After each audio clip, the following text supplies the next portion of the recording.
Hoje eu ferrei tudo ao destruir completamente minha família por apenas $99.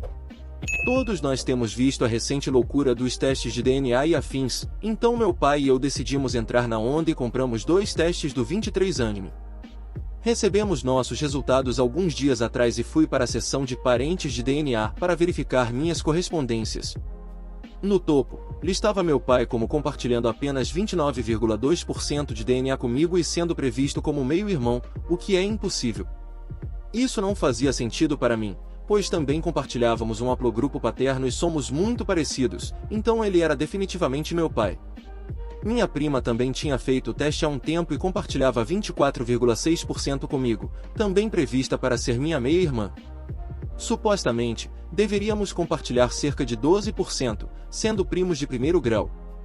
Eu não conseguia pensar em nenhum relacionamento genético que explicasse o que eu estava vendo e tinha dúvidas sobre a precisão das porcentagens, então fiz uma postagem no R23andMe, pedindo ajuda. Basicamente, as porcentagens compartilhadas são extremamente precisas e altamente improváveis de serem falsas. A única explicação realista para o que eu estava vendo era que meu tio, pai da minha prima e irmão do meu pai, é meu pai. A realidade me atingiu como um saco de tijolos voando no rosto. Todas as peças se encaixaram e senti uma sensação de perda. Fiquei sentado no meu quarto por 1 hora, em choque, e depois senti raiva. Eu precisava de respostas. Sem nem pensar, corri para fora do meu quarto e confrontei minha mãe no andar de baixo. Minha mãe é uma mulher de negócios e está frequentemente em viagens de trabalho. Ela não tinha ideia de que meu pai e eu tínhamos feito um desses testes, pois ela estava em uma viagem e acabará de voltar. Minha mãe e eu nunca tivemos um relacionamento tradicional. Ela sempre esteve focada em seu trabalho e meu pai acabou criando a maior parte de mim. Meu eu irracional não teve papas na língua. Eu perguntei se ela traiu meu pai com o tio David, nome alterado por motivos óbvios. Eu nunca vi a cor sumir tão rapidamente do rosto de alguém. Ela parecia atônita e depois murmurou: que tipo de pergunta é essa? Claro que não.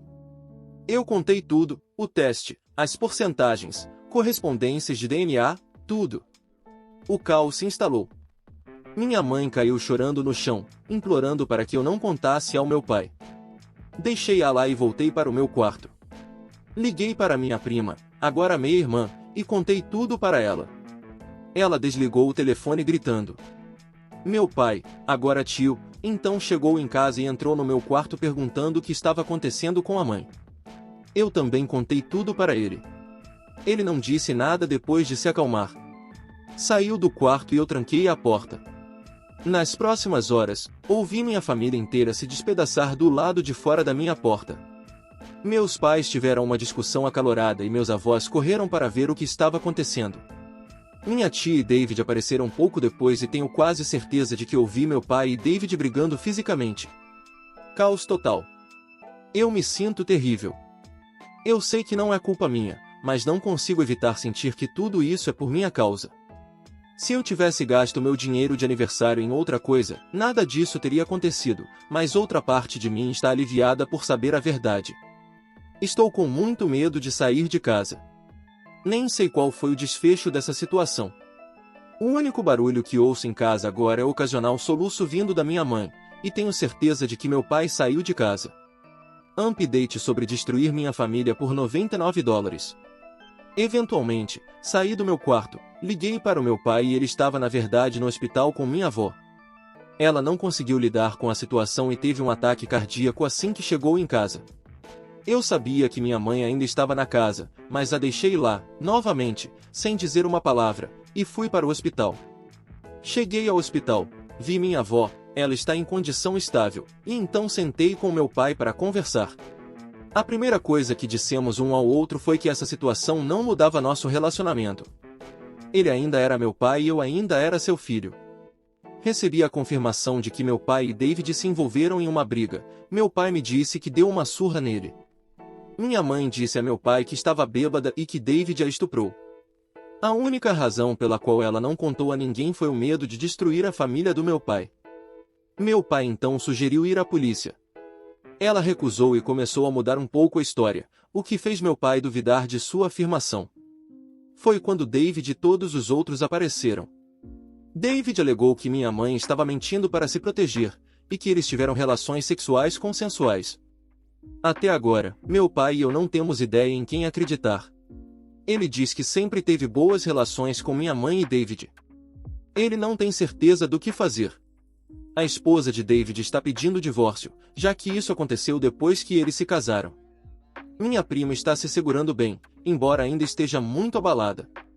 Meu pai e eu temos ficado com meus avós durante a última semana até descobrirmos o que fazer. Qualquer conselho seria útil, obrigado. Op, só vou jogar isso aqui. Sua mãe teve um caso com o cunhado e conseguiu manter isso em segredo por 2 décadas. Eu não seria capaz de aceitar tudo o que ela diz sem questionar.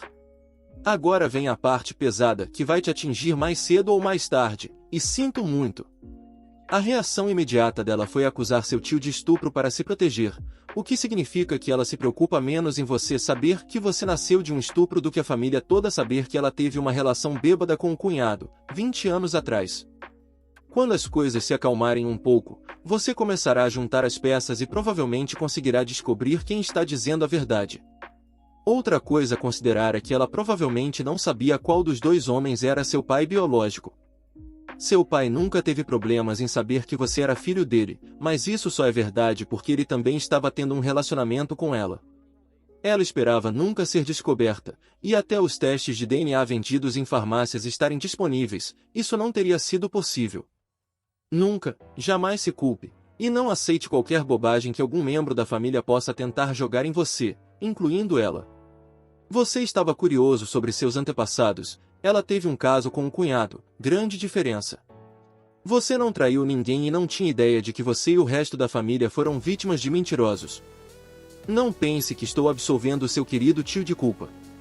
Ele fez isso com o próprio irmão e, de muitas maneiras, causou um dano ainda maior. Sua posição padrão deveria ter sido ajudar o irmão, apoiá-lo, defendê-lo. Em vez disso, ele se aproveitou do relacionamento mais sagrado do irmão, não se importou em destruí-lo, apenas por diversão. Então, assim como a mãe, mentiu por mais de 2 décadas. E, a propósito, o tio não sabia se você era dele ou não, mas estava disposto a criar você como se fosse seu. Um verdadeiro exemplo de pessoa. Nunca confie plenamente neste tio com algo precioso para você. A razão pela qual acredito que não houve estupro é porque as vítimas de estupro exibem sintomas. Estupradores têm mais de uma vítima em 20 anos. O homem que te criou sempre foi, e sempre será, seu pai. Em sua postagem anterior, você escreveu que seu relacionamento com sua mãe sempre foi atípico. Bem-vindo ao clube dela. Parece que é assim com todos os membros da família dela. Ela não tem lealdade a ninguém, exceto a si mesma, nem mesmo ao próprio filho. Nunca, jamais se culpe pelas escolhas deles. Você tem esta única vida e só pode controlar suas próprias ações, suas próprias emoções. Nada o obriga a aceitar a responsabilidade pelo comportamento de outra pessoa. Seja verdadeiro consigo mesmo e com aqueles que você ama. Isso é quem você é. Paz, abraços calorosos e amor para você, seu pai e sua avó.